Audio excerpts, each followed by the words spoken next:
Melissa Story, it's Eva here. Okay, so my videos got a little bit out of sync, and so I'm decided to get them back in sync. I'm gonna do a story time video, and the story time video is when I got my drink spiked at a place I worked. I'm not gonna name the place I worked. I'm not gonna say what kind of job I was doing. I'm not even going to say what I was doing. It wasn't anything bad or illegal or anything like that, but I just don't want to, like, they might not have known what happened and everything, so, and it was one of the factors of me leaving this job. But I was working on New Year's Eve, and I wasn't particularly happy about working on New Year's Eve because it's New Year, and normally, even though, okay, so this is going to sound weird, I don't actually like New Year, but we still celebrate it anyway. To me, New Year is just another day, but we make a family thing of it, where it's me, my mum, my dad, my uncle, and we all get together and we just see Christmas in together and we see New Year in together. It's very rare that I have missed being at home for New Year, but we was all doing our jobs and midnight came, and not my friend Midnight, midnight came and the manager said, go get yourself a drink, we'll all toast the New Year in together, and then you can all go.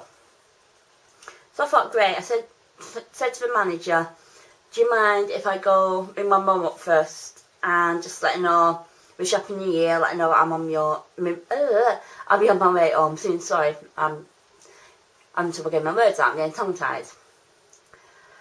And she said, yeah, no problem, you can use the phone in the office. Go get yourself a drink then, go ring your mum. I got my drink and I just put it down on the table and I went to the office to use the phone. This was dead on midnight. So I rang my mum, spoke to my mum and said, Happy New Year, we're just having a drink and then taxis are going to come pick us up and I should be home half an hour. I should be home for about 12:30, so I'll get to see some of the New Year with you. So mum said, yeah, that's fine, no worries. I went back, I was on the phone about 2 minutes. I went back, got my drink, and that's the last thing I remember. I don't remember getting in the taxi. I don't remember getting out the taxi. I don't remember who was in the taxi with me. I remember absolutely nothing. And this is from one drink. And my friends will tell you, like Midnight and Ali, they'll tell you that I don't get drunk easy. I'm not a big drinker to start with, but they'll tell you I don't get drunk easy. I've had absinthe with them. I've had mead with them. I've drank whiskey, like we've done whiskey shots with them. And I've never been drunk while I've been with them. Once they've seen me drunk, and even Midnight and Ali said afterwards, I wasn't drunk, I was just more chatty, more hyper. But that's a no different story time. But they've never seen me be drunk where I was physically throwing up and my mum had to put a bucket down and keep my head over the bucket. And it was just from one drink. How on earth can I get like that from one drink? It was stupid of me to think, oh, I'm fine, I'm in work, I'll be safe.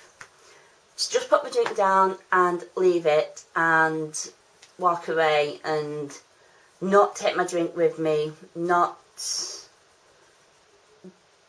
keep an eye on my drink, you know. So it was my fault, you know. I should have kept hold of my drink, I should have kept my eye on it, I should have asked somebody who I trusted to keep an eye on it, but I didn't. So I do have to hold my hands up. I'm if not more responsible for not watching my drink. But it was scary because I actually had 2 jobs at this time, and I was actually working the next day at the second job. I still managed to get up at 7 o'clock and go to my other job. And I was on a 12-hour shift. And those 12 hours, the longest 12 hours in my life. But yeah, it was a scary experience. And it's an experience that I never want to go through again. And it's hard to really explain. And that, but yeah, never leave your drinks unattended, or if you do, always have a bottle. That's my other mistake that I made, was I had a glass. I didn't have a bottle, it was a glass. So get a bottle instead of a glass and keep it with you at all times. I know a few years back, it was at one of those Comic Cons on Blue Gillespie played, I got talking to the guitarist. His name escapes me at the moment. Clacky. I was talking to him, and at the university where Wales Comic Con is, they have these little things that you put in your bottle. So even then, it stopped people dropping stuff in your drink. And we was actually talking about that. And I actually took a few, because I've had my drink spiked a few times. And I think that is now part of one of the things in my mental health.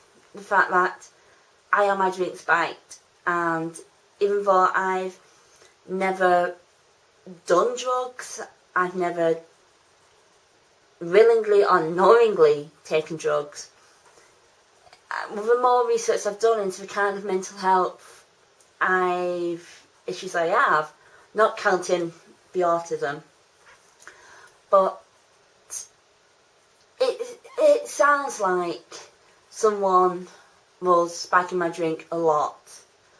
And like I said, Midnight and Ali, they've known me 8 years now.